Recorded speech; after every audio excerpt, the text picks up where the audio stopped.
নমস্কার, আমি সবুজ বাংলা একাডেমি থেকে কৃষ্ণের ত্রিবেণী কাব্য আবৃত্তি করছি কবি আবু জাফর ওবায়দুল্লাহ রচিত কোনো এক মাকে এই কবিতাটি। কুমড়ো ফুলে ফুলে নুয়ে পড়েছে লতাটা, সজনে ডাঁটায় ভরে গেছে গাছটা, আর আমি ডালের বড়ি শুকিয়ে রেখেছি। খোকা, তুই কবে আসবি, কবে ছুটি? চিঠিটা তার পকেটে ছিল, ছেঁড়া আর রক্তে ভেজা।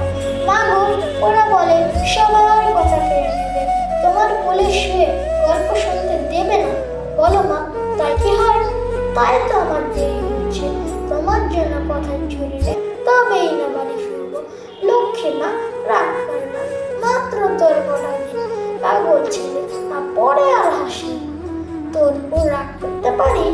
নারকলের ছিঁড়ে উঠে মুরগি তাদের মুরগি বাজে, এটা সেটা আরো কত কি। তার খোঁজে যে বাড়ি ফিরবে ক্লান্ত পোকা, কুমড়ো ফুল শুকিয়ে গেছে, ঝরে পড়ছে ডাঁটা। তুই লতাটা নেতা খোকা, প্লিজ।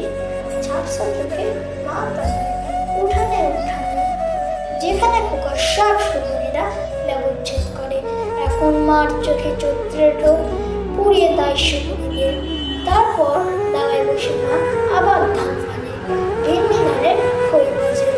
খোকার ঘর কখন আসে কখন আসে, এখন মা